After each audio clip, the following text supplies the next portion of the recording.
l'Iliade commence bien par des bordées d'injures.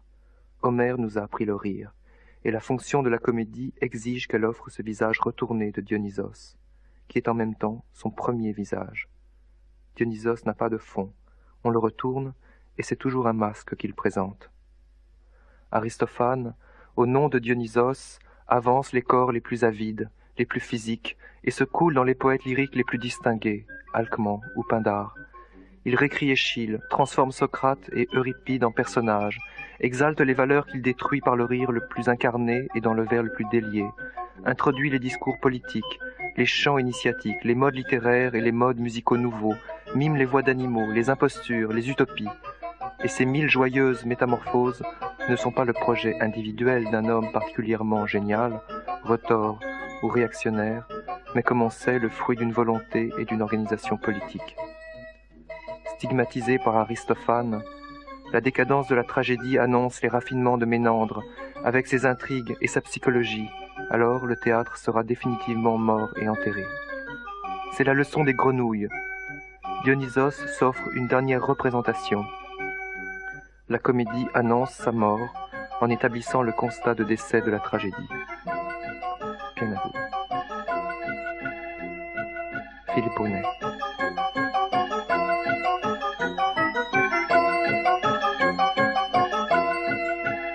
L'une n'est pas pensable sans l'autre. Oui, c'est ça. Et même ce que vous dites, c'est que sans comédie, pas de tragédie. Oui. Oui.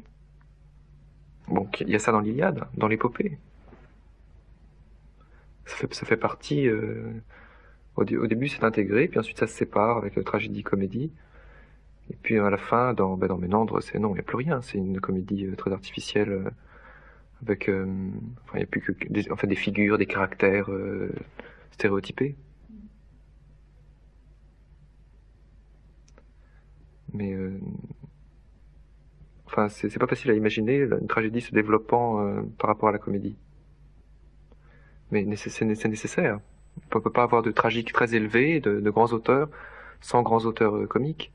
Donc d'auteurs qui courent le risque, qui acceptent le risque d'être ridiculisés. Enfin, pas seulement les auteurs, d'ailleurs, tous les acteurs de la vie politique. Alors après coup, on dit qu'Aristophane est malveillant.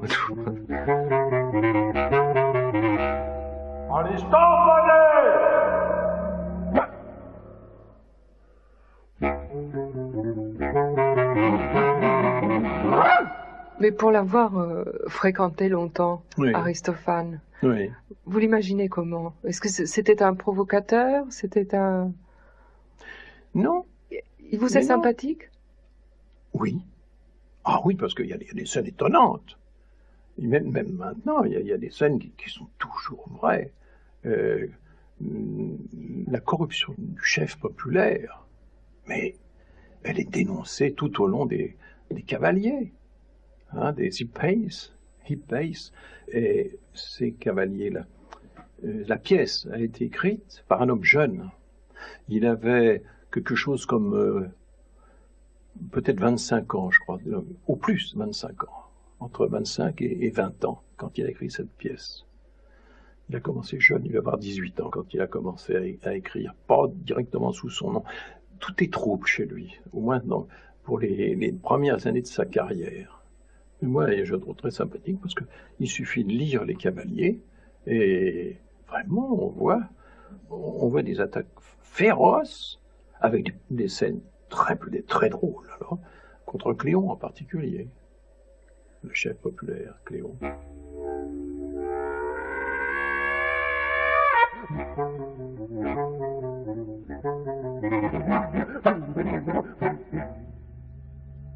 Aristophane pratique la satire par raillerie, il blague les travers physiques de l'un ou de l'autre, la pilosité de l'un, le grand nez de l'autre, la boiterie, le bégaiement, le zézément, la constipation, la pétomanie, tous les travers, les perversions sexuelles, et d'une façon générale l'homosexualité. Après, il pratique la grosse plaisanterie sur les femmes qui aiment le vin, l'amour et les godemichés un peu trop. Après, il pratique, c'est déjà plus spécifiquement comédie ancienne, ça, l'obscénité pornologique ou scatologique. Vous savez que Blépiros fait carrément caca sur scène devant les spectateurs dans l'Assemblée des femmes. Et puis il pratique aussi la parodie sous toutes ses formes. La parodie tragique, la parodie de la langue judiciaire. Donc tout un ensemble, si vous voulez, de ressorts qui, au fond, relèvent de la critique de la société contemporaine, des travers des gens.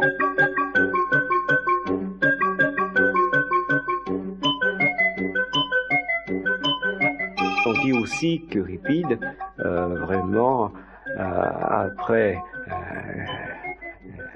les attaques d'Aristophane, qui n'était pas le seul, mais enfin Aristophane, dans les Thesmophories, a fait une attaque particulièrement violente. Euripide a été dégoûté d'Athènes et a quitté Athènes. Alors, Socrate, lui, a été condamné à mort, Euripide a quitté Athènes. Les victimes d'Aristophane ont toujours mal fini.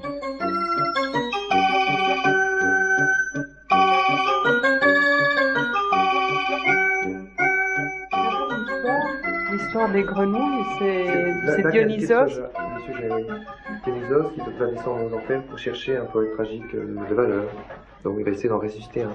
Parce qu'il n'y en a plus. Voilà. C'est ce qu'il dit. Car j'ai besoin d'un poète de talent. Hélas, les uns sont morts, les autres sont mauvais. Voilà. La pesée des vers, c'est plus loin. Après, il y a la parodie des chants lyriques. Bon, ça, c'est la virtuosité d'Aristophane. Et la pesée des vers, voilà, c'est là. Allons, placez-vous donc auprès des plateaux, ça y est. Enfin, les deux ensemble, ça y est. Donc là, c'est, oui, trois personnages, oui. À chacun de réciter sa phrase en les tenant. Surtout, ne lâchez pas avant que j'ai fait coucou. On les tient bien. Lancez un vers sur les plateaux. Euripide. Ah, si la nef Argo n'avait jamais volé. Échille. Au fleuve Sperchios, au pré où vont paisser les bœufs. Dionysos. Coucou. Échille et Euripide. Lâchez. Oula, ça penche bien plus bas de son côté à lui. La cause, s'il te plaît. Dionysos. La cause, c'est qu'il a mis un fleuve. Comme font les marchands avec leur laine, il a mouillé son verre, alors que toi, tu nous as mis un verre ailé. Qu'il en dise un autre qu'on l'oppose un peu au mien. Remettez-vous en position. Ça y est. Vas-y, Euripide.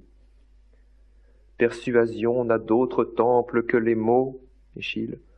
La mort est bien le seul Dieu qui n'aime pas les dons. Lâchez, lâchez. Ça penche de nouveau vers lui, c'est parce qu'il a mis la mort, le plus lourd fléau.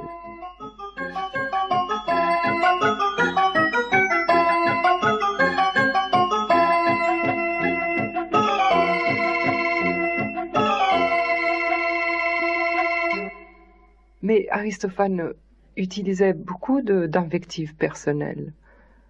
Ah, des attaques personnelles, oui, bien sûr. Mais c'était dû à l'origine même de la comédie. Jean Taillarda. Parce que la comédie était née dans des fêtes de Dionysos, où on avait son libre parler, là, parce qu'on avait bien bu. C'était bon. Et c'est né dans ce qu'on appelle les Dionysies des champs. Les Dionysies de la campagne, si vous voulez, les fêtes de Dionysos à la campagne. Et c'est là qu'est née vraisemblablement la comédie. Quand Alors au début, au moins pour l'Attique, quand on ne sait jamais exactement, les plus anciens documents, ça doit être au début du 5e siècle, peut-être avant d'ailleurs, on ne sait pas. Le premier document qui mentionne un concours de comédie. C'est comme ça qu'on sait qu'à partir de telle date, il y a eu des concours de comédie. Et vous disiez que la comédie, donc, c'est le propre de la comédie, le franc-parler, l'invective, l'attaque. Oui, l'attaque, oui. Parce que c'était une sorte, la comédie attique est née d'une sorte de charivari, un mélange, charivari-mascarade, si vous voulez. Charivari-mascarade. Avec des lazzi qu'on lance aux puissants du jour. Un renversement de la situation ordinaire, comme dans tous les carnavals. On renverse une situation, et il y a le charivari, le carnaval, tout ça va ensemble. Et donc on s'attaque aux personnes. On s'attaquait aux personnes. Oh! Qui garde cette porte? Oh! Oh! Oh! Qui garde la porte? C'est Hermès, jeune demi-dieu barbu avec ses hautes bottines, sa baguette de héros et son chapeau à large bord. Hermès, protecteur des troupeaux. Et conducteur des âmes.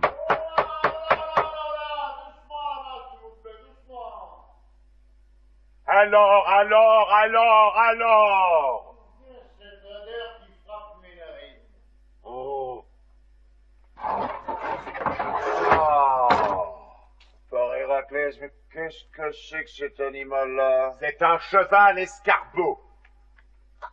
Un cheval escargot. Ah, vraiment? Fichu canaille, impudent de canaille. Est-ce que tu te fiches de moi? Mais allons, réponds, canaille. Parle, super canaille. Comment es-tu ici? Et d'abord, qui es-tu? Réponds. Quel est ton nom? Je suis Super Canaille. Et ton lieu de naissance? S'appelle Super Canaille. Et ton père qui est-ce? Mon père, Archie Canaille. Attention, mon garçon, si tu te fais ma tête, tu y perdras la vie. Alors? Quel est ton nom? Trigé, tout simplement. Et je cultive ma vigne, je suis bon citoyen et déteste les histoires. Pourquoi es-tu venu?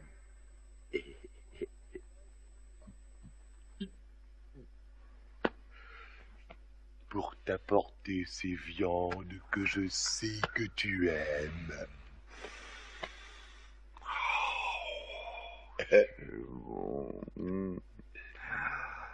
Voilà qui change tout.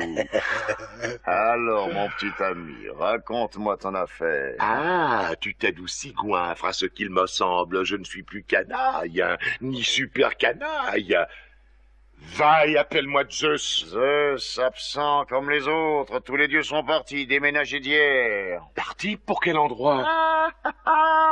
Là-haut, tout là-haut, là-haut, au fin fond de la calotte des cieux. Comment se fait-il alors qu'on t'ait laissé ici? Je garde le mobilier divin et la vaisselle, marmites et petites amphores. Déménager? Les dieux? Et pour quelle raison? Parce qu'ils sont en colère contre vous, les Hellènes.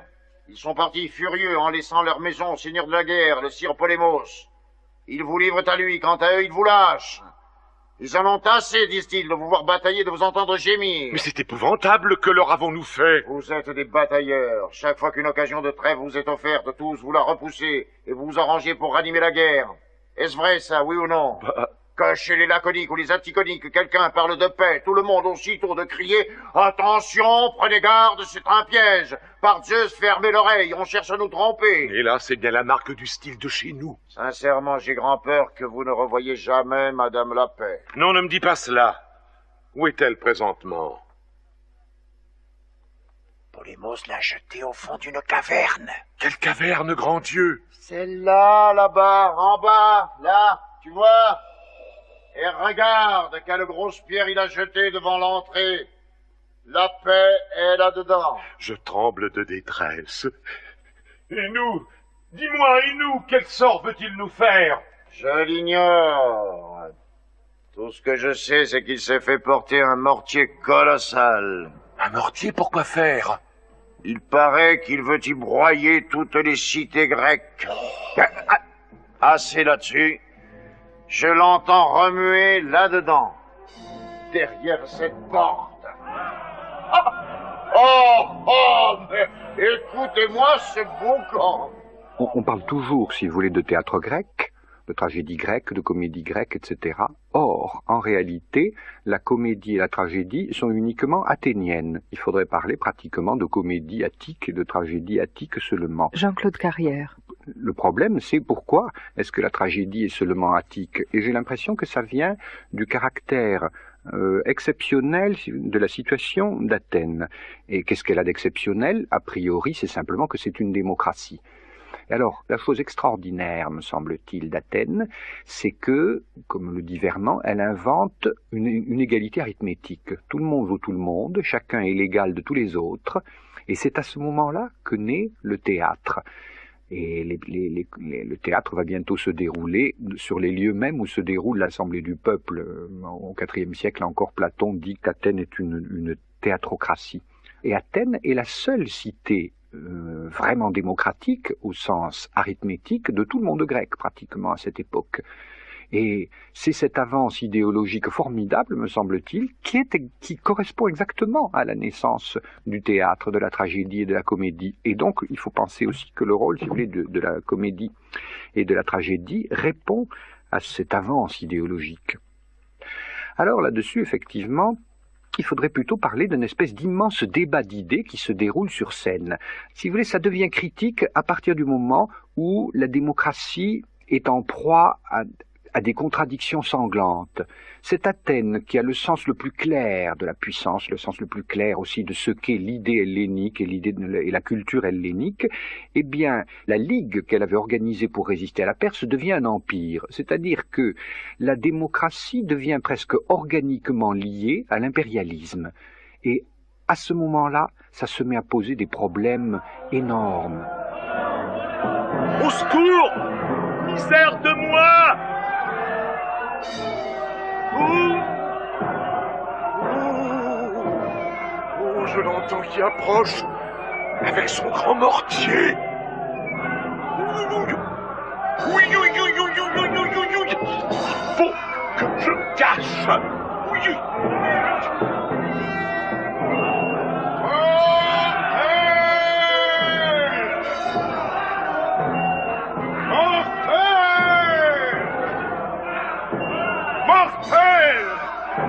Il y en avait déjà tellement enduré. Vous n'avez pas fini de souffrir. Je vous le dis.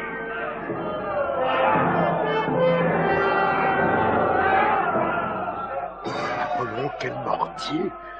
Quel monstrueux mortier. Et ce Polémos, quel sauvage. Mon Dieu, je crois que la frousse me donne la colique. Commençons la cuisine. La bonne fricassée. À toi l'honneur. Pracie, à toi, ville de Pracie. 3 fois, 5 fois, 7 fois, 17 fois, malheureuse. Allez, hop, dans le mortier. Il jette dans le mortier une botte de poireaux. Parce que Placia en attique veut dire poireau. Ce coup n'est pas pour nous, il frappe les Laconiens. Mais attendons la suite.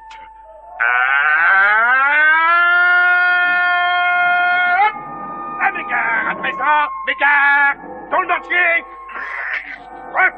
Sans façon du murmure. Dans le mortier d'égousnaille, car tu le sais. Là, il vient de Mégare. Oh, pauvre Mégarien, je vous plains de tout cœur, de tout cœur. Mais nous sommes toujours saufs. La Sicile, maintenant. Sicile, je te préviens. Sicile, tu es foutu. Il jette du fromage dans le mortier. Sicile, le fromage de Sicile. Pauvre pays, dans le mortier. Et maintenant? Car à nous, surtout pas de miel, Seigneur. Tout ce que ce monstre voudra, sauf le miel de chez nous. Et maintenant, pour finir, une louche de miel attique. Miel attique dans le mortier. Pour couronner la chose. Oh, nous sommes perdus. Aristophane s'est déchaîné contre l'impérialisme athénien. Déchaîné peut-être plus. Ah si, il a attaqué. Il a attaqué à plusieurs reprises l'impérialisme athénien. Il faut se rappeler quelle a été l'évolution de la Ligue de Délos.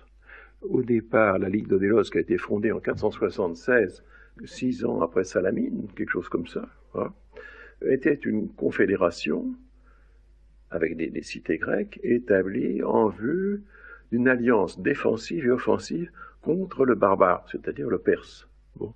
Et ça a tourné très vite à un empire athénien. Et il y a eu des occasions de répression féroce, surtout pendant la guerre du Péloponnèse. Il y a eu 3 occasions. Il y a eu l'affaire de Mytilène, où il y a eu 1000 tués. Ça a recommencé ensuite à Skyonais, c'est la péninsule ouest de la Chalcidique. Les Athéniens ont mis à sac la ville, ont tué tous les hommes. Et les enfants et les femmes ont été vendus comme esclaves. Et puis il y a eu enfin l'affaire de Bélos, là aussi où on a installé des clérouques, les Athéniens n'hésitaient pas à chasser les indigènes, si j'ose dire, pour s'établir. C'était ça les clérouques, des colons athéniens installés de force. Ça, il suffisait qu'ils sentent une tentative de sécession pour qu'ils interviennent à ce moment-là. Ils ont été terribles. Hein. Il ne faut jamais perdre ça de vue. Et Aristophane a mis le doigt sur l'impérialisme athénien. Il s'est déchaîné. Alors, dès les Acarniens, ensuite la paix tout de même une œuvre connue et célèbre pour ça. Dans les Acarniens, il avait déjà demandé à Monsieur de Dieu, un certain Amphithéos, il lui avait demandé d'aller conclure sa petite paix à lui pour lui-même et pour sa femme et ses enfants. Après, il a mis en scène Trigée qui veut la paix, qui va la chercher, il va la sortir de son trou. Et puis alors, il y a la fameuse Lystrata. La fameuse Lystrata qui roule tout entière autour de la conspiration des femmes qui veulent obtenir la paix, qui en ont assez de la guerre. C'est tout de même, ça compte, ça compte, ces pièces-là, ces trois pièces-là, plus ces allusions dans d'autres pièces aussi. Voilà. Il a haï la guerre, ça c'est sûr. En route la fricassée et la capilotade. Où est donc mon valet? Tumulte! Tumulte! Où te caches-tu? Où est le nommé Tumulte qui est censé m'aider? Mais je suis là, monseigneur. Je suis là. Eh bien, prends cette taloche! Aïe! Oh, mais comme Tanioche, comme vous êtes une vraie tarniole. Ouais! Ça t'ôtera le goût de te cacher dans les coins. Mais j'attends vos ordres. Tu dois les prévenir. Va me chercher un pilon. Ah oui, j'ai un pilon. Un pilon. Un pilon? Ouais. Eh ben oui, un pilon, pour piler ce que j'ai entassé dans ce mortier. Ah bah oui, un pilon. Ah oui, mais on n'a pas de pilon. On a rien ici. Mais vous savez bien, pilon, patron, on a tout déménagé hier à Vlépoux. Faut pas oublier. Je ne veux pas le savoir. Il me faut un lipon. Un pilon pour écraser tout ça. Va chez les Athéniens. Piler, ça les connaît.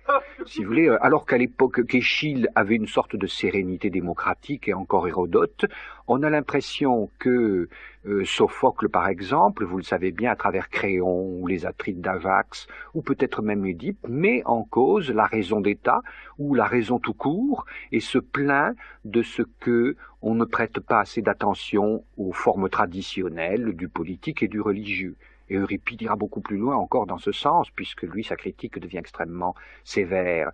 Mais ces gens-là sont les gens nés entre 480 et 460. Mais Aristophane, il est donc actif vraiment dans le dernier quart du siècle, on peut dire, puisque nous n'avons guère de pièces avant les Acarniens qui sont de 425. Il appartient donc à un moment où une espèce de foi dans la démocratie est sinon ébranlée, en tout cas, la démocratie est critiquée. Et Aristophane va faire partie de ces gens, avec Euripide, et même avec Thucydide, qui ont une attitude qu'on peut dire démocratique modérée.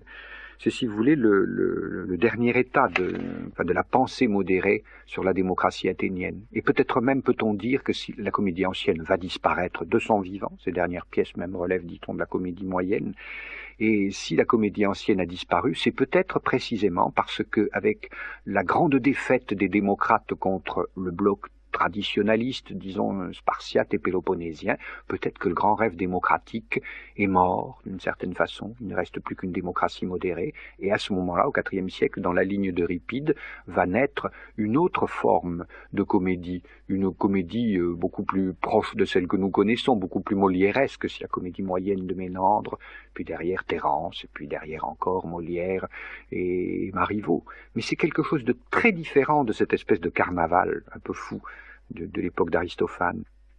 Voilà, le malheur est venu. Et qui pouvons-nous faire, pauvres petits humains? Si cet autre imbécile rapporte son pilon, quelle bouillie de cité cet affreux Polémos va-t-il pas fabriquer dans son affreux mortier? Dionysos, je t'en prie, fais qu'il n'en trouve point. Eh bien, qu'est-ce que tu fiches? Voilà, patron. Quoi, tu ne me l'apportes pas? C'est que les Athéniens. Quoi? Mais il faut vous dire, ils ont perdu leur patron. Quoi? Leur pilon. Mais qu'est-ce que tu nous chantes? Oui, Cléon, vous savez, oui. le marchand de cuir, qui cuironnait, qui pilonnait l'Ellade. Cléon, il est mort. Oh, bravo. Merci, Athénaïa. Oh, comme il a bien fait de claquer celui-là. Ne reste pas là. Va m'en quérir un autre. Quérir un autre. Mais où tu voudras. Où tu voudras. Mais rapporte-moi un. Bon, oui, patron.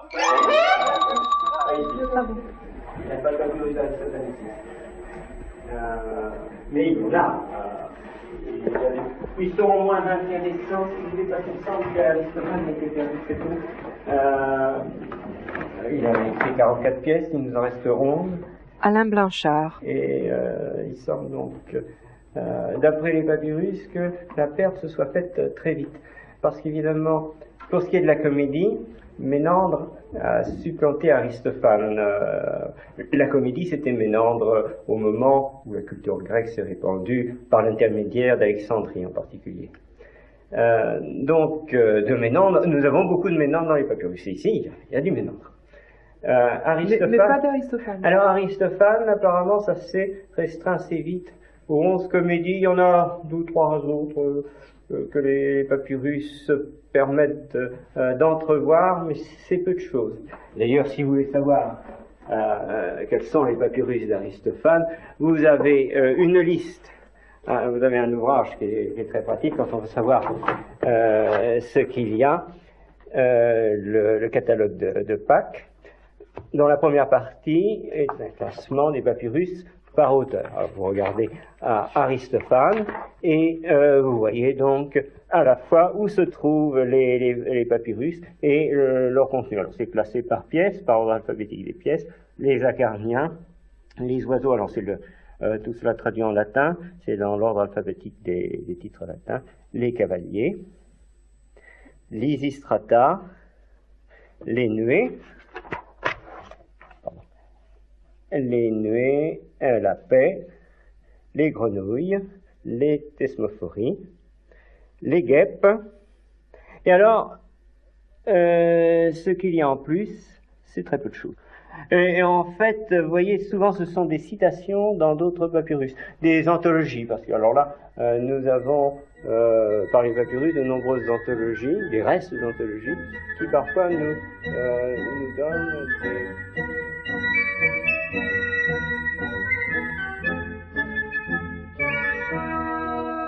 À la fin des Acarniens, il y a une scène absolument extraordinaire. On voit Dicéopolis tout heureux de sa paix, qui a entre les bras une jeune femme. Était-elle nue devant les spectateurs ou pas? On en discute. Il peut faire très froid à Athènes au mois de février, janvier-février. Enfin, qu'elle ait été nue ou pas, elle paraît nue aux spectateurs. Et Dicéopolis fait bombance. Et juste à côté de lui, servant de contrepoint à Dicéopolis, on a un général qui s'appelle Lamachos, la bataille. Et alors le pauvre Lamachos, lui, est bien privé de tous ses biens dont dispose Dicéopolis. Et il est blessé, une blessure d'ailleurs fort peu héroïque, il est tombé dans un fossé en allant à la guerre, et il se lamente sur son triste sort. Alors, d'un côté, les lamentations de la bataille, de l'autre, les cris, on peut presque dire les cris de jouissance de Dicéopolis.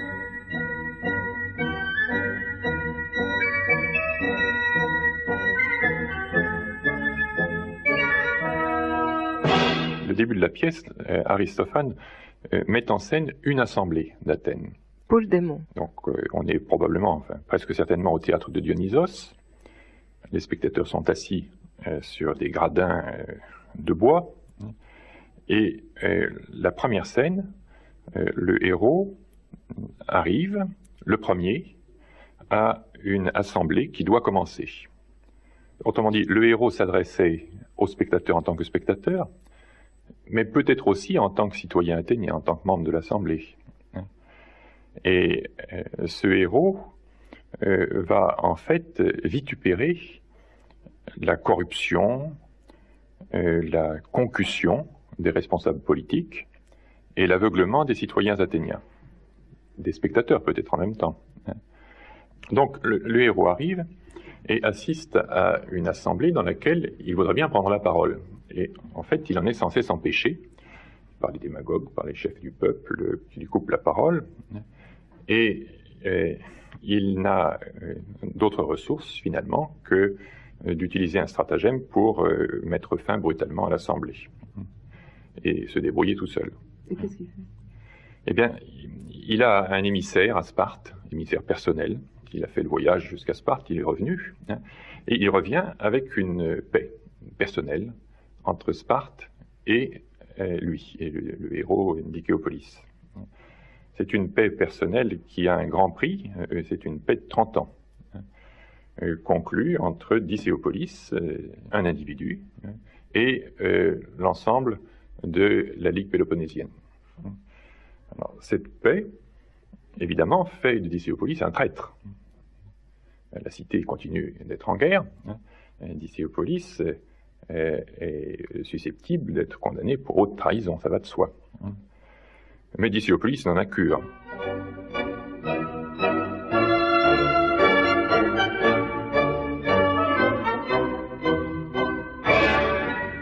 Dicéopolis est tout heureux. Il a même eu le choix, d'ailleurs les Spartiates ont été très gentils, il a eu le choix entre plusieurs trêves. On lui a proposé une trêve de 5 ans, une trêve de 10 ans et une trêve de 30 ans. La trêve de 5 ans avait un goût un peu vert, c'est un peu vert. La trêve de 10 ans, déjà, avait eu le temps de mûrir, mais la trêve de 30 ans, alors là, un nectar extraordinaire. Dicéopolis goûte la paix comme un bon vin, comme un bon cru.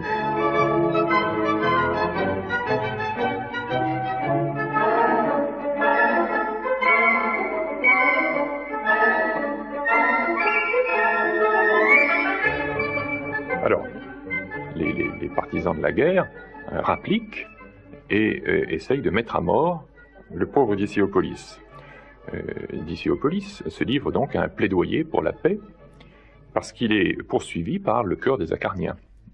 Il développe son plaidoyer, il arrive à convaincre la moitié du cœur, et donc il n'est pas mis à mort. La pièce s'interrompt brutalement et commence l'épisode qui est le plus caractéristique de la comédie ancienne, la parabase. C'est-à-dire que cette fois-ci, la rupture de l'illusion théâtrale est totale, le cœur se tourne vers le spectateur et oublie, en principe, l'intrigue. Et le poète prend la parole à travers les propos du cœur. Le poète explique que son œuvre est utile et juste, profite à la cité parce qu'elle enseigne aux Athéniens à ne pas se laisser berner par les corrompus qui les dirigent. Il estime que c'est son devoir, qu'il a une mission à remplir. D'ailleurs, c'est le terme qu'il emploie à plusieurs reprises dans son œuvre. Il faut enseigner aux citoyens ce qui est juste et ce qui ne l'est pas. Mais pour enseigner aux citoyens ce qui est juste, en l'occurrence, qu'il faut peut-être penser à faire la paix avec les Péloponnésiens.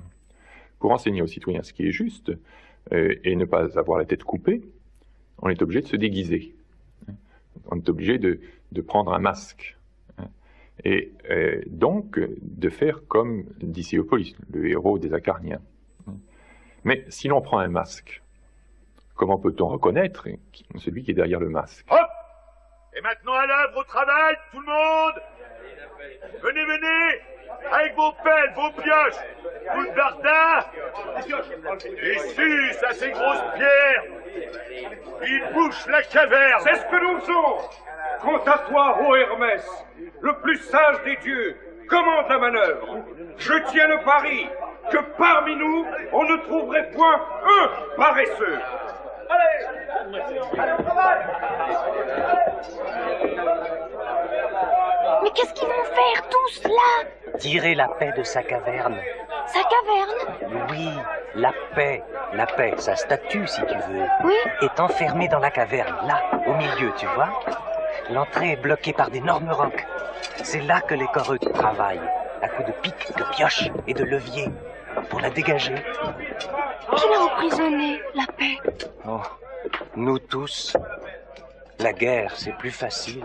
Je ne sais plus dans quelle pièce, le personnage qui est soulevé dans les airs par une grue se plaint en même temps du grincement de la grue. Je crois que effectivement pour le... je sais pas si c'est Trigé ou... D'abord, je crois que vous devez penser en premier aux Acarniens, c'est-à-dire le passage où Dicéopolis demande à Euripide de se faire véhiculer dehors, et Euripide lui dit « mais je ne peux pas, je suis occupé ». Alors il lui répond « fais-toi sortir par les cyclèmes, le plateau à roulettes ». C'est-à-dire que la machinerie en quelque sorte se dénonce comme telle. Mais je crois aussi que vous avez raison et que ça doit être dans la paix. Quand Trigé part sur son horrible bousier géant et puant, il fait semblant de dire « Attention, attention, machiniste, ne me fais pas tomber !» avant de s'adresser au bousier lui-même en lui disant « Ne fonce pas sur tous les water que tu trouves pour te régaler de caca. » Bon, alors, messieurs, alors, nous ne faisons rien de bon. Il faut reprendre tout ça et y aller d'un seul cœur. Oh, hey là! Oh, hey là! Hey là, mala! Oh, hey là! Allez, par Zeus! Hey là! Oh! On dirait que ça bouge! Non, ce qu'il y a de mauvais dans tout ça, voyez-vous, c'est que les uns tirent à U quand les autres tirent à dia. Ouais, prenez garde, hein, les archiens. Et on peut même penser que l'illusion théâtrale était nettement plus faible au 5e siècle qu'au 4e, par exemple. Et ça peut expliquer pourquoi les comiques se moquent tellement de l'illusion comique et prennent une distance par rapport à cette illusion comique. Je vous prends un exemple. Les personnages de théâtre dénoncent l'inefficacité de leur propre déguisement, c'est-à-dire les deux principaux acteurs des oiseaux, par exemple, se diront l'un à l'autre « déguisé en oiseau, tu as absolument l'air d'une oie peinte ». Et l'autre lui répond « on dirait que tu es un merle tondu au bol ». Et ça continue, si vous voulez, de la même façon. Autre exemple, c'est surtout le cas des déguisements transsexuels, si vous voulez. Donc, vous savez que dans les thesmophories, un parent d'Euripide se déguise en femme pour surprendre les secrets des femmes. Et quand il se regarde dans un miroir, il se trouve pas du tout une tête de femme, mais il se trouve une tête d'inverti. Et inversement, les femmes de l'Assemblée des femmes, qui d'ailleurs sont des hommes, puisque le chœur est joué par des hommes. Il n'y a aucune femme sur scène. Il n'y a pas de femme sur scène, mais voilà un chœur de femmes joué par des hommes qui se trouve l'air trop féminin, qui dit nous sommes trop blanches, nous avons l'air de sèches rissolées. On a donc, si vous voulez, un jeu très extraordinaire puisque déjà le déguisement lui-même est compliqué. Il est à 2 étages, c'est-à-dire qu'il existe une sorte de tenue rituelle des acteurs. Ils ont une espèce de gros ventre dans un caleçon long, de sexe postiche. Ils ont une grande barbe. Des fesses rembourrées aussi. Des fesses rembourrées. Et par-dessus, ils portent leur costume narratif, si vous voulez, celui qui correspond à leur personnage. Et ce personnage narratif, souvent, en plus, se déguise.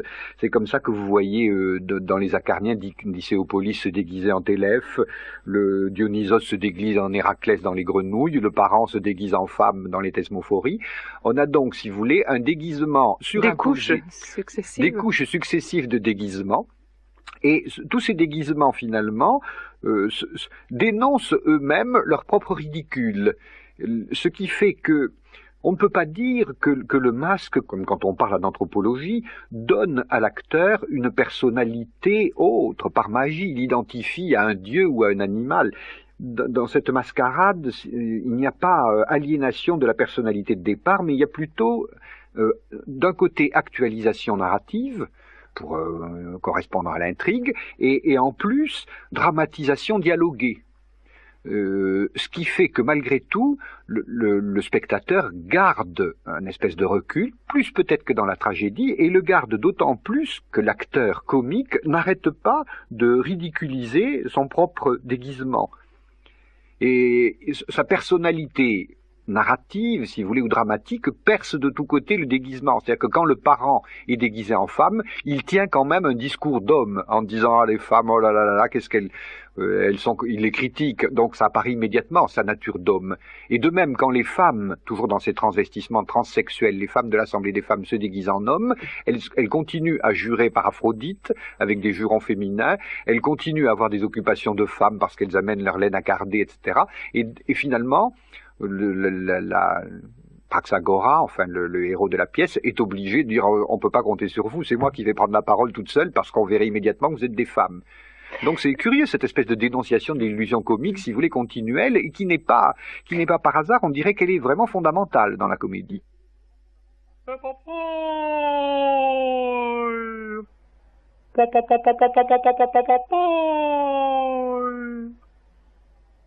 Io? Ito,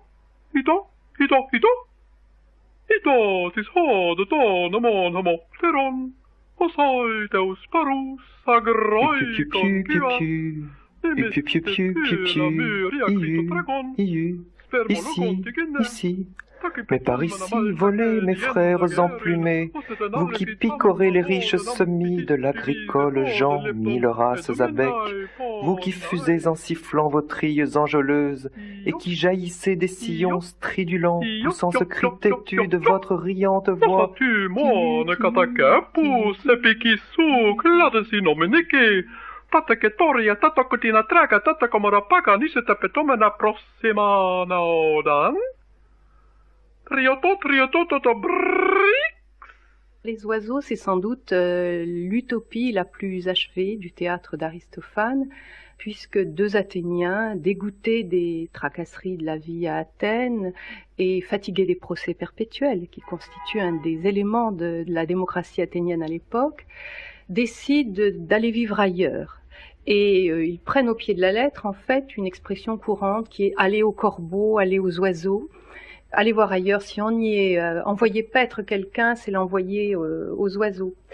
Et ils vont effectivement ailleurs, entre ciel et terre, et décident de fonder une nouvelle cité en compagnie des oiseaux, une cité qui va s'appeler Coucouville-les-Nuées.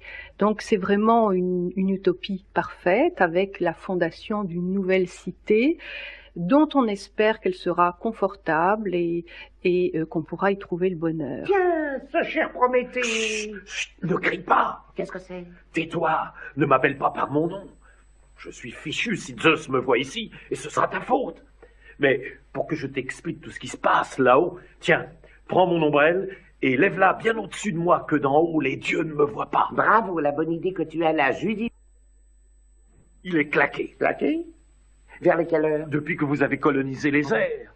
Des sacrifices, il n'y a plus un seul homme pour en offrir un seul aux dieux.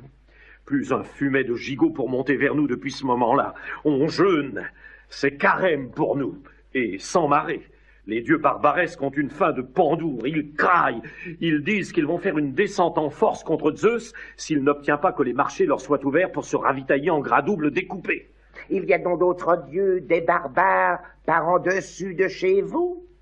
Et leur nom à ces dieux barbares, qu'est-ce que c'est? Leur nom? Les Ostrogoths. Ah, je comprends, c'est de la même racine qu'on a fait Saligo. Parfaitement. Mais alors vous autres, ne signez pas. À moins que Zeus ne rétrocède aux oiseaux son sceptre et ne te donne en mariage sa souveraineté. Qui est-ce, cette souveraineté? Une bien jolie fille, qui a la haute main sur la foudre de Zeus, et le reste, et tout, les bons avis, les bonnes lois, la sagesse, les arsenaux, les vilipendages, le trésorier payeur, les allocations. Tout ça, c'est dans sa surintendante. Bidard, s'il te la refile, tout est à toi. C'est pour ça que je suis venu, pour te mettre au courant. Toujours gentil pour les hommes. Voilà comme je suis, moi. Oui, le dieu auquel nous devons les grillades, c'est toi et pas un autre. Je les hais tous, les dieux, comme tu sais. Mais il faut que je m'en retourne, et au trot. Passe-moi l'ombrelle, pour que si Zeus me voit d'en haut, j'ai l'air d'être l'accompagnatrice d'une demoiselle de procession. Tiens, et prends aussi ce pliant pour compléter ta panoplie. Daniel Auger.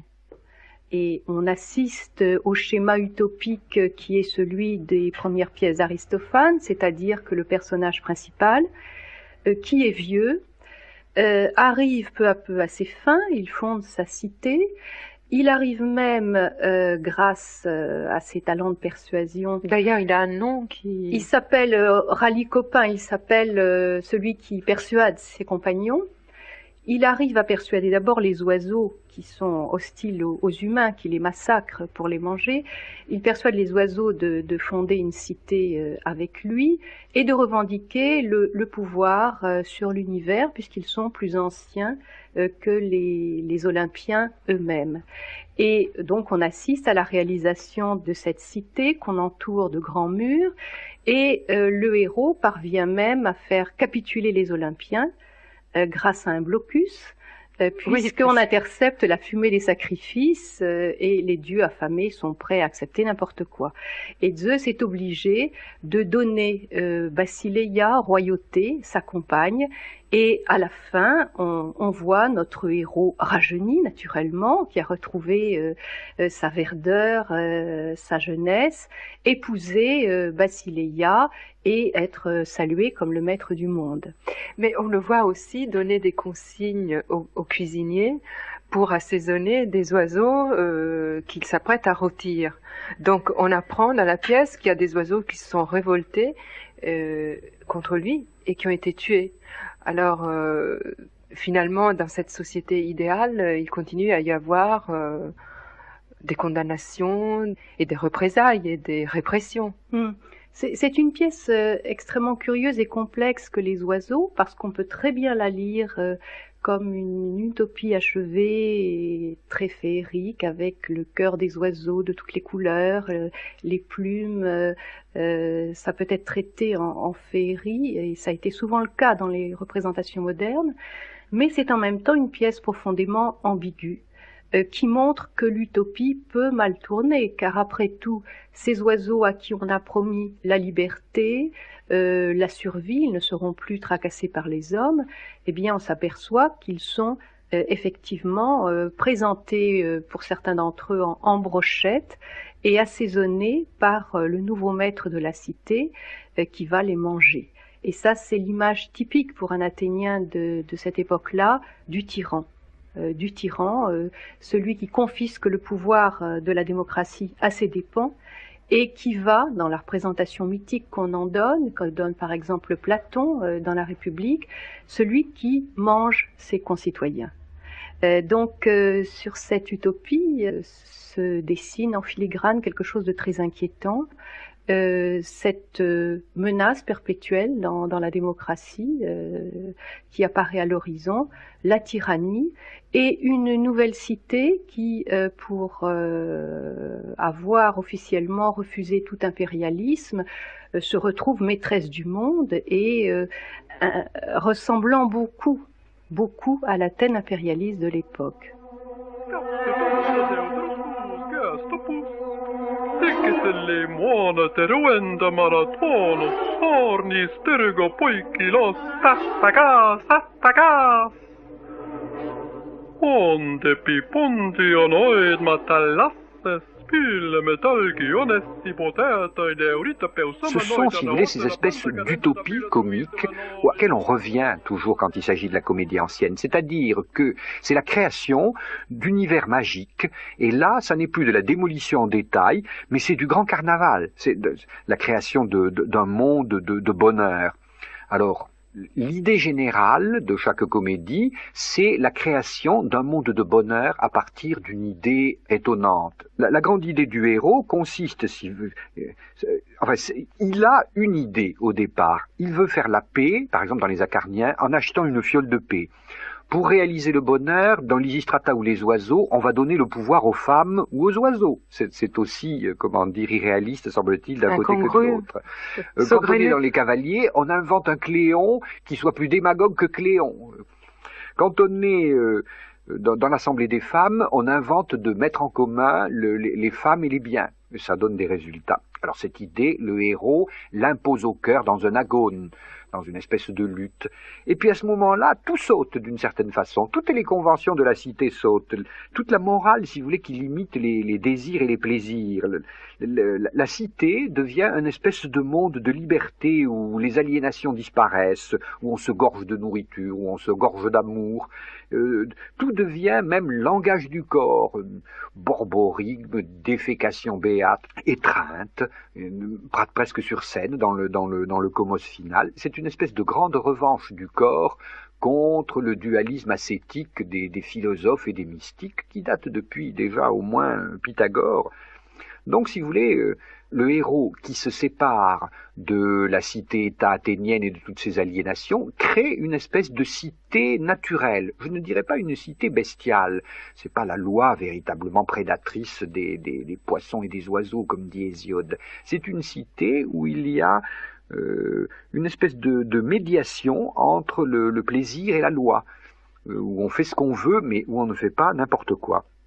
C'est aussi un monde magique où les objets sont animés, où les casseroles font la cuisine toutes seules, où les trirèmes voguent sans besoin des hommes. Il y a aussi un côté un peu fantastique dans cet univers. C'est vrai que l'idée du héros permet une sorte de néantisation immédiate, enfin non pas tout à fait immédiate, puisqu'il faut cette lutte ou cette agone pour qu'il impose son idée. Mais une fois que l'idée est en place, on a vraiment affaire à une espèce de cercle magique dont tous les imposteurs, d'ailleurs dans une série de scènes finales qu'on appelle les épisodes, sont écartés les uns après les autres. Et là, effectivement, les alouettes poussent tout rôtis sur les arbres, on n'a plus besoin d'esclaves parce que les objets deviennent une sorte d'automation qui s'établit. On en a des exemples, non seulement chez Aristophane, mais chez d'autres aussi. C'est-à-dire que finalement, cette espèce de grande révolte imaginaire et utopique qu'est la comédie semble constituer une sorte de processus de défoulement collectif, de désaliénation collective, de conjuration des pulsions et finalement probablement d'intégration sociale, comme le carnaval qui a l'air d'être une révolte, mais qui finalement est toujours, et en dernière analyse, un processus d'intégration. C'est-à-dire, si vous voulez, qu'au bout de cette espèce de discussion fantaisiste de la cité réelle à travers l'utopie et de conjuration par le rire, il y a comme une sorte de cure psychanalytique collective. Oui, parce que la ville elle-même accepte d'être critiquée dans un cadre très, très strict, très structuré, qui est celui du théâtre. Et donc, à date fixe, elle apparaît devant le tribunal grotesque de la comédie. Mais après, une fois que la comédie est terminée, on retombe sur cette espèce d'intégration. Mais ça pose évidemment un important problème. Comment la cité-État démocratique, ou pourquoi accepte-t-elle d'être critiquée avec une telle force? Pas forcément avec férocité, mais je crois qu'elle y trouve son intérêt.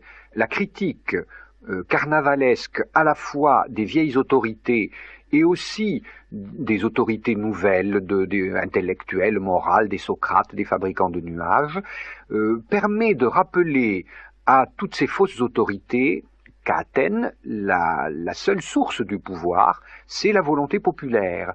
Et ça permet, d'une certaine façon, de le rappeler à toute la classe politique, les Cléons, les Hyperbolos, les Cléophons, les Androclès, surtout à l'époque des démagogues de Périclès. On leur rappelle d'une manière brusque, pour ne pas dire brutale, beaucoup plus brutale au fond que nos chansonniers, parce qu'ils risquent gros.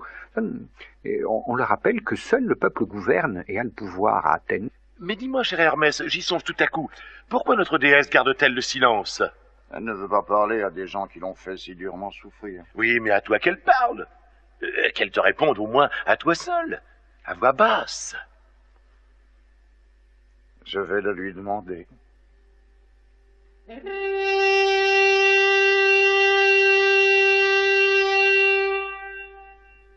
Dis-moi, je t'en prie très cher, ô toi, de toutes les femmes la plus ennemie des armes, dis-moi quel sentiment tu éprouves pour eux.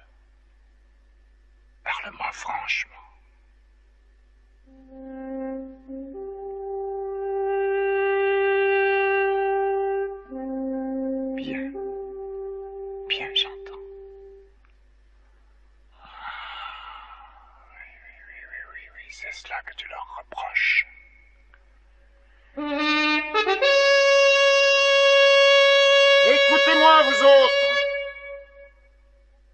qu'elle est venue à vous spontanément, dès l'affaire de Pylos, apportant avec elle un plein panier de trèves.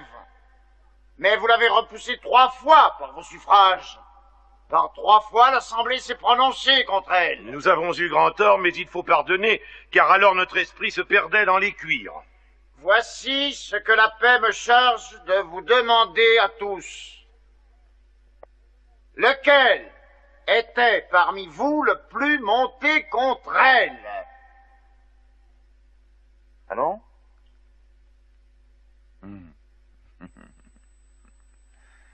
Évidemment, personne, comme d'habitude. Bien. Alors, lequel, étant son ami, travaillait-il le mieux contre la guerre? Je peux répondre à cela.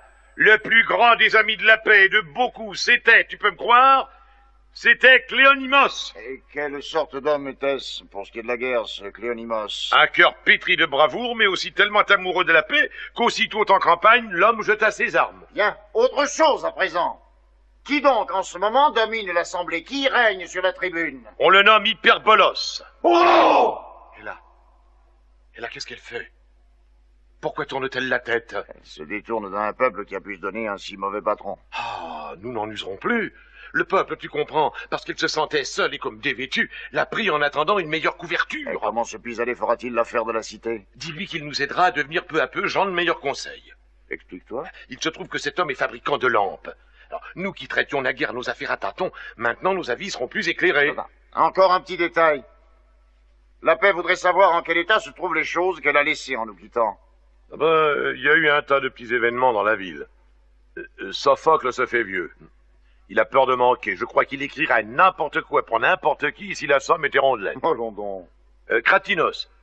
Ce vieil ivrogne de Cratinos est mort de saisissement pendant l'invasion des Laconiens.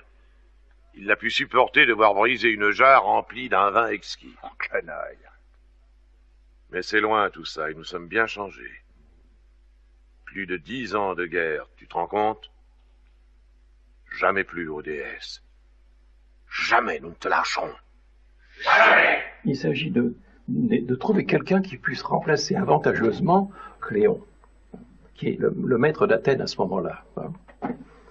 Et ça donne ceci. Ce sont 2 esclaves qui parlent. L'un porte le masque de Nicias et l'autre le masque de Démosthène. Bon. Et ils ont un compagnon de servage, enfin on l'appelle le Paphlagonien. Un voleur, un braillard, le Paphlagonien c'est Cléon. Hein. Un voleur, un braillard, une voix grondante de torrent. Alors il s'agit de l'éliminer parce qu'il dénonce constamment Démosthène et Nicias, il les dénonce constamment au maître, et le maître qui est Démos les roue de coups, ces esclaves-là. Alors il faut absolument le remplacer. Alors il cherche. C'est un charcutier, un marchand de boudin, qui doit chasser notre Paphlagonien. Un charcutier? Oh Poséidon, quel métier! Voyons un peu. Où découvrirons-nous cet homme? Cherchons-le, dit Démosthène. Tiens, justement, le voici, il vient vers nous. Un vrai coup du ciel. Il va au marché. Oh, bienheureux charcutier! Approche, approche, mon brave! Monte ici!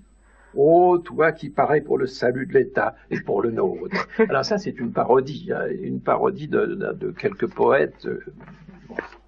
Alors, arrivant par la parodos de gauche, le charcutier apparaît dans l'orchestra. Parodos? Parodos, c'est l'entrée du chœur. Hein. La parodos, c'est l'endroit par où le chœur pouvait arriver. Et l'orchestra, c'est le demi-cercle qui est devant les spectateurs. Alors donc, il arrive par la parodos, là, il porte son étal sur le dos. Le charcutier. De quoi s'agit-il? Pourquoi m'appelez-vous? Monte ici pour apprendre quelle est ta chance. Quel est ton insolent bonheur? Alors le charcutier monte sur l'Ogéion. Ô bienheureux, ô riche homme, ô toi qui n'es rien aujourd'hui, qui demain sera tout. Ô douloureuse Athènes, monarque magnifique. Alors ça c'est toujours la parodie, n'est-ce pas? Alors, dis mon bon, si tu me laissais laver mes tripes et vendre mes boudins, au lieu de te moquer de moi. Et tu parles de tripes, pauvre sot. Regarde par ici, il désigne le public. Vois-tu pas tous les rangs où ce bon peuple sied? Oui, je vois. De tout ce peuple, tu seras, oui, toi, le maître et seigneur, sans compter le marché, les ports, ni l'apnix. Le conseil, tu le piétineras. Les généraux, tu les briseras comme fais-tu. Tu les enchaîneras, les emprisonneras. Et à l'Élysée, alors je t'arrive à l'Élysée parce que c'était l'endroit où on recevait les hôtes officiels de l'État. Et à l'Élysée, tu te feras maître. Moi? Oui, toi. Et encore, tu ne vois pas tout. Monte un peu là-dessus, sur ton étal. Et de là-haut, regarde les îles, toutes les Cyclades. Je vois bien là-dessus. Et les ports de commerce, les navires marchands. Oui, vu. N'est-ce pas que ton bonheur est insolent?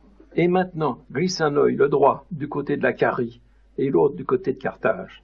Ah ouais, joli bonheur, si je dois rester louche. J'ai bien cela.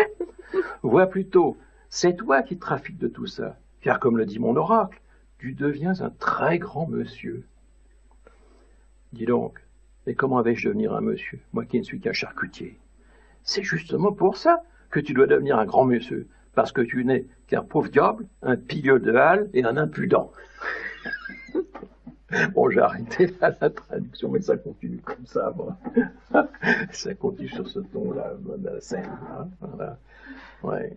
Ouais, alors, tout homme politique, là, à ce moment-là, était réputé concussionnaire, pédéraste.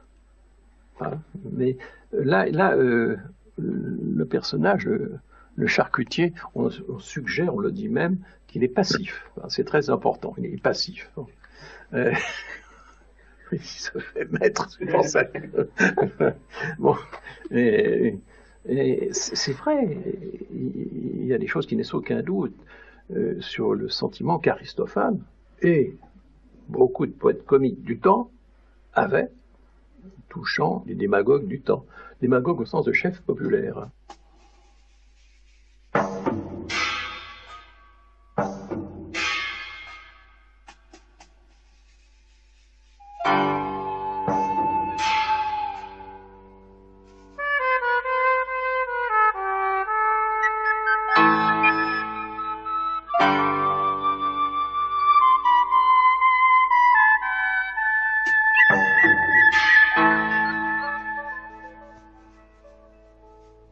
Et alors, il y a d'autres personnages dans les pièces d'Aristophane, et je pense à deux pièces en particulier, à Lysistrata et l'Assemblée des femmes.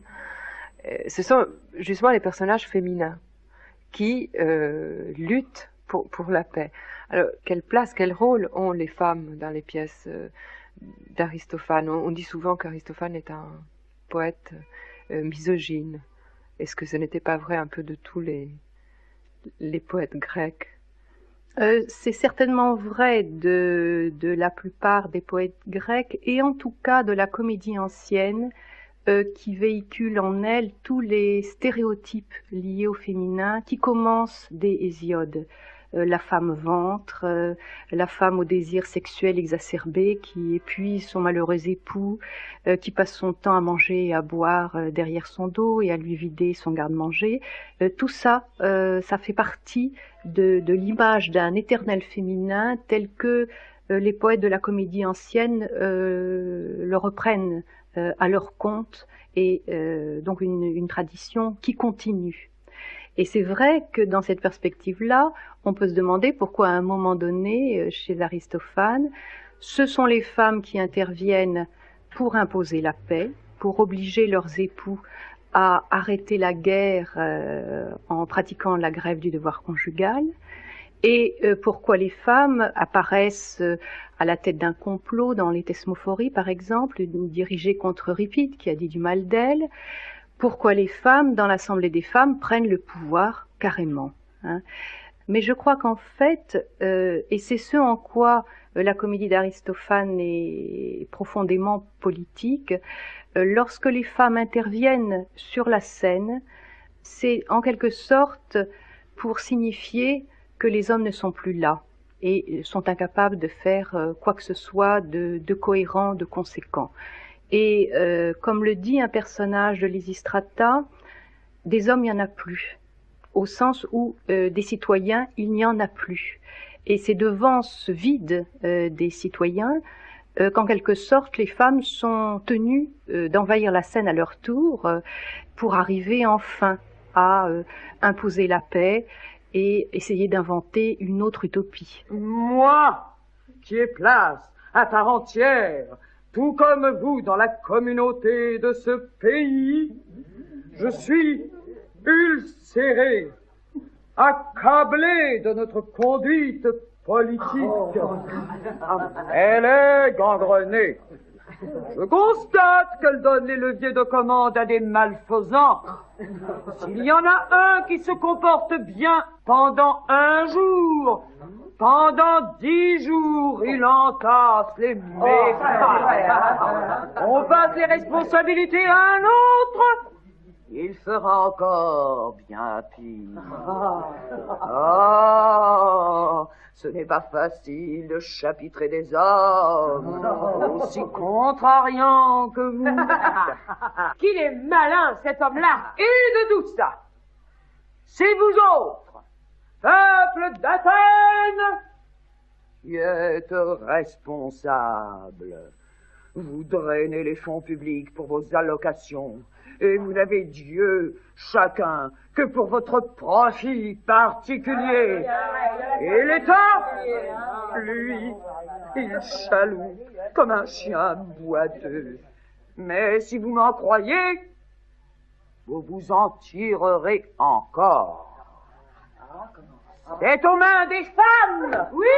Vous m'entendez? Il nous faut confier l'État. Oui. Après tout, c'est bien à elle que nous donnons l'emploi dans nos ménages d'avoir la haute main sur la gestion. Bravo, bravo, bravo, bravo, vas-y. Elles savent mieux se conduire que nous. Et je vais le prouver. Ah, comment? Pour commencer, elles essorent leur laine à l'eau tiède, selon l'antique usage. Toutes, tant qu'elles sont, on ne les voit pas risquer des innovations. Et ce qu'il pourrait y avoir qui marche bien à Athènes, ne serait-ce pas le salut pour la cité que de ne pas s'évertuer à fabriquer de l'inédit pour le changer? On s'accroupissent devant leur grille, comme dans le temps. Elles portent les fardeaux sur la tête, comme dans le temps. Elles célèbrent les thesmophories, comme dans le temps. Elles font cuire leurs gâteaux, comme dans le temps. Elles font la vie intenable à leur mari, comme dans le temps. Elles ont des amants chez elles, comme dans le temps. Elles s'achètent des friandises en cachette, comme dans le temps. Elles aiment le vin bien corsé, comme dans le temps. Elles ont plaisir à se faire tisonner, comme dans le temps. Allons, messieurs, remettons l'État entre leurs mains. Inutile de palabrer et de nous demander ce qu'elles vont faire. Laissons-leur tout bonnement le pouvoir.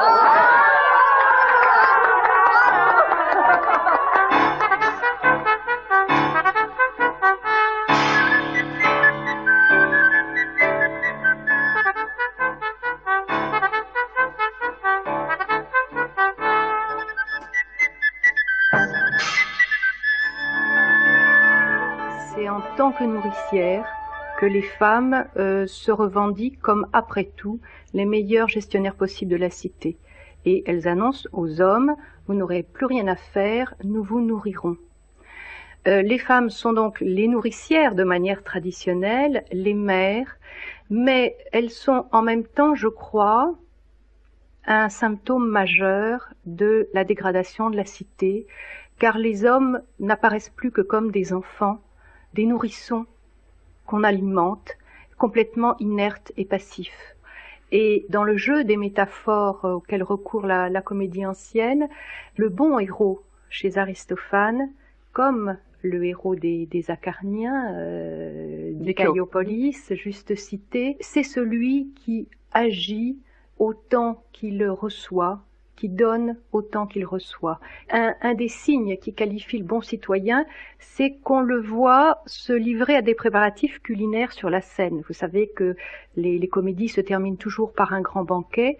Le bon citoyen, c'est celui qui n'hésite pas à mettre la main à la pâte pour préparer lui-même les petits plats avant de les consommer. C'est donc toujours une combinaison de faire et de consommation. Et là où les choses ne vont plus, c'est quand le citoyen ne fait plus que consommer, et uniquement consommer, et devient inerte. C'est le scénario auquel on assiste dans l'Assemblée des femmes. C'est en quelque sorte la mise en scène de la mort de la cité à travers ces citoyens qui ne savent plus que manger et se faire nourrir par les femmes.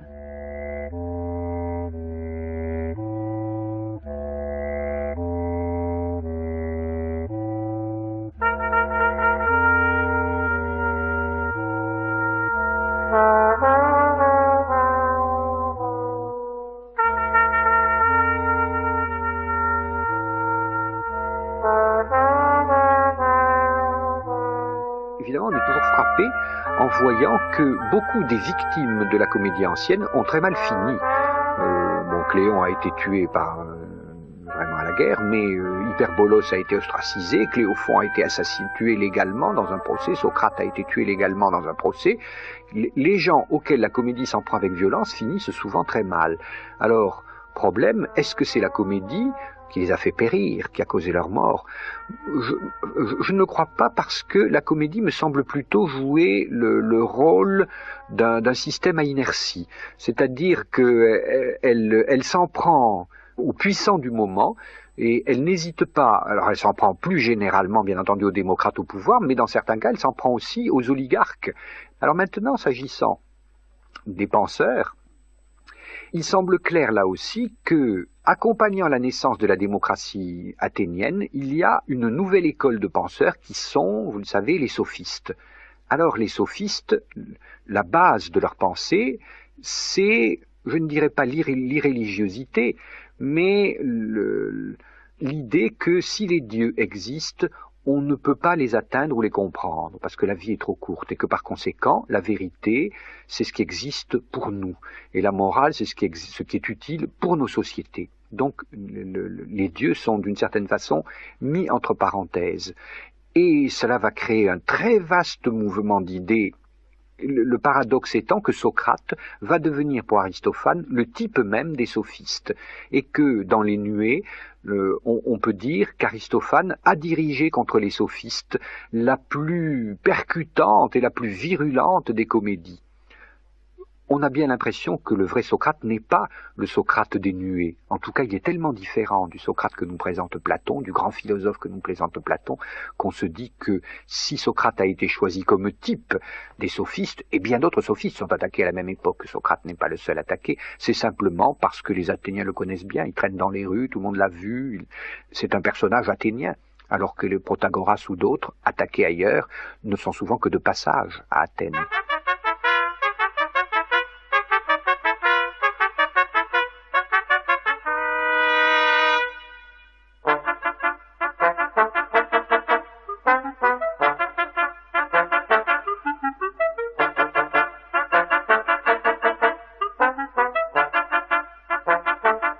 Les nuées, c'est une pièce sur l'éducation. Ça a été d'ailleurs le premier problème que s'est posé Aristophane dans la première pièce qu'il a écrite, Les Banqueteurs, où on voyait deux pères faire donner à leurs fils, l'un une éducation à l'ancienne, l'autre une éducation nouvelle, sophistique. Et bien entendu, c'était un échec pour l'éducation nouvelle. Dans Les Nuées, c'est un petit peu la même chose. Un vieux père couvert de dettes, qui s'appelle Strepsia de Tourneboule, décide de mettre son fils à l'école de Socrate, le pensoir, pour qu'il apprenne à ne pas payer ses dettes. Alors, il va trouver Socrate, dont l'école est présentée comme une sorte d'école du malheur, les gens y mangent mal, etc. Et l'essentiel de la pièce est un long combat de gueule entre le raisonnement juste et les raisonnements injustes incarnés. Alors le raisonnement juste fait l'éloge de l'éducation d'autrefois, le raisonnement injuste dit mais qu'est-ce que tu vas y gagner, tu vas te priver de tous les plaisirs, des bonnes femmes, de la nourriture, etc. Et de toute façon, regarde, de nouveau dénonciation de l'illusion théâtrale, regarde tous les spectateurs, qu'est-ce que tu y vois? Rien que des invertis et des pédés. Donc fais comme eux. Et le fils donc rentre dans l'école de Socrate. Il apprend tellement bien ses leçons qu'il finit par jusqu'à battre son père en lui prouvant qu'il a raison. Et le père, furieux, et c'est là que ça devient extrêmement cruel, met carrément le feu à l'école de Socrate, le pensoir. Nous avons d'ailleurs des nuées, semble-t-il, qui ont été remaniées, qui ne sont pas les nuées de 423. C'est donc une question, un problème d'éducation. On y voit aussi Socrate, éducateur, qui se livre à des occupations absurdes telles que mesurer la longueur du saut des puces, donc des occupations de sciences naturelles qui ne sont attestées nulle part ailleurs, ni chez Xénophon, ni chez Platon. L'attaque contre Socrate ne s'arrête pas d'ailleurs aux nuées, elle continue très très longtemps. Dans les grenouilles encore, ici et là, on voit Socrate écorché, égratigné, et d'autres auteurs aussi, comme Polis à la même époque, ont assez violemment critiqué Socrate, et les sophistes d'ailleurs.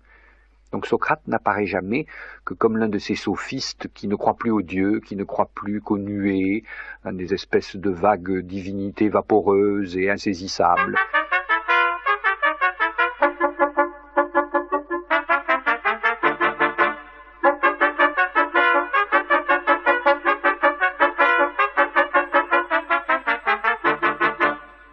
Alors, quelquefois, par exemple, un mot comme le surcil suffit à indiquer un homme arrogant.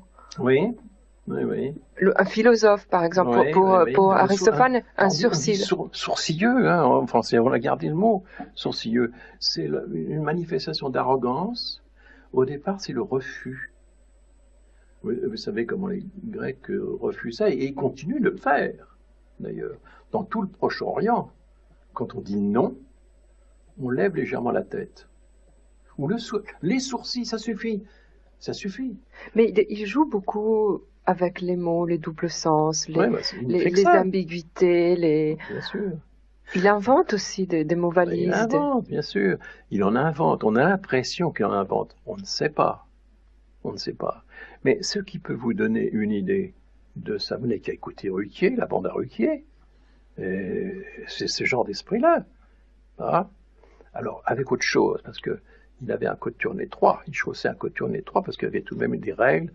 C'était une œuvre d'art, c'était de la poésie aussi, quelquefois de la très, très grande poésie. Hein. Il y avait une rupture de ton étonnante d'ailleurs. Il y a des ruptures de ton étonnantes quand on lit ça. Il y a des choses qui sont célèbres, il y a un cœur des nuées qui est célèbre sur ce point. Puis il y en a d'autres, il y a la parodie si on pense à des parodies de poésie lyrique, ou même de la poésie lyrique pure et simple. Voilà, poésie lyrique pure et simple. Mais pour ce qui est des plaisanteries, des jeux de mots, etc., mais c'est constant. Voilà, c'est ça. Et il s'amuse. On ne sait rien de la biographie d'Aristophane. On ne connaît pas grand-chose. Par contre, on sait qu'Euripide était fils d'une marchande de légumes grâce à Aristophane. Donc, dans toutes les biographies, on lit que Euripide était fils d'une marchande d'herbes, puisqu'Aristophane le dit. C'est vrai. C'est ça un peu le mécanisme des biographies. C'est comme ça que ça se construit. Certains disent qu'il était lui-même étranger. Dans la mesure où certains disent qu'il était un Rhodien de Lindos, d'autres qu'il était d'Égine.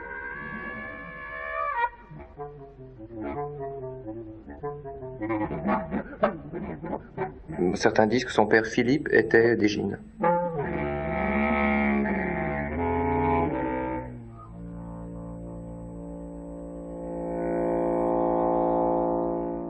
Il a été, d'après le texte grec, il a été plusieurs fois dénoncé et contraint à l'exil, 2 ou 3 fois.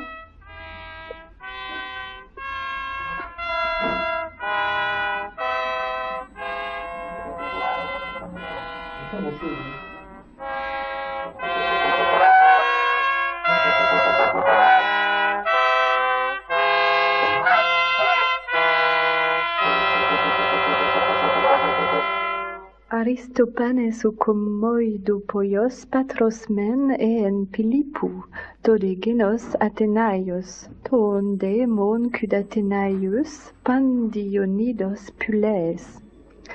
Os protos docei ten komoidian etiplanomenen tei archaiai agogei epitocresimoteron kai semnoteron metagagein picroteron kai aiscroteron cratinu kai eupolidos blasphemunton e hedei.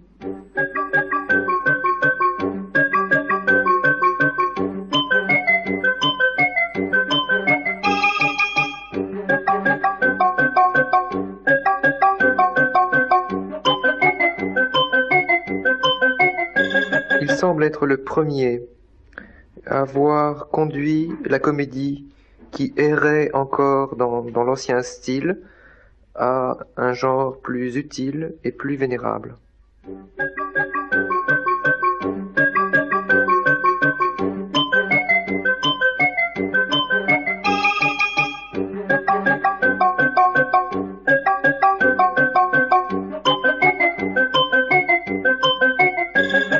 Malista de peinete kai egapeite upoton politon spodra epeidie diaton hotu dramaton espuda sedeixai ten politeian athenaion os eleuteratesti kai upudenos tyranu dulago gumene.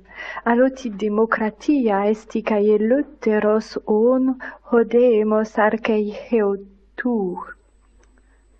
Alors, il était très loué et très aimé par les citoyens parce que dans ses comédies, il prenait soin de montrer que le régime athénien était libre et n'était asservi à aucun tyran et que c'était une démocratie. D'autre part, que c'était une démocratie et que le peuple étant libre se dominait lui-même.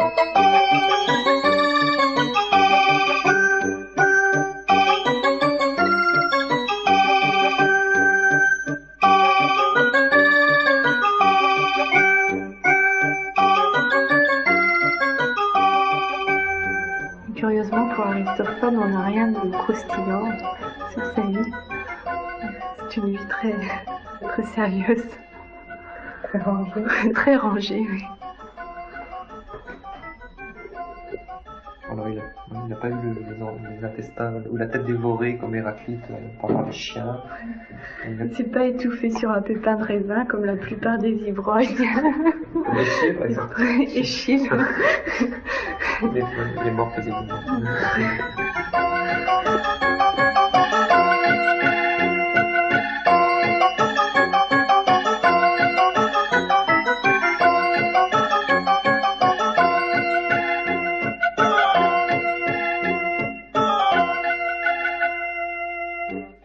Aristophane, Daniel Auger, Alain Blanchard, Philippe Brunet, Jean-Claude Carrière, Paul Demont, Christine Azinger, Jean Taillarda.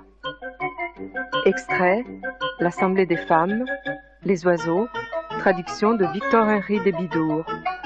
The Leading Voice of Greek and Latin, Stephen Dates. ORTF 1967, La Paix, réalisation René Jantet. Groupe de réalisation Véronique Amiot, Jean-Pierre Juncker, Claude Giovannetti, Francesca Isidori.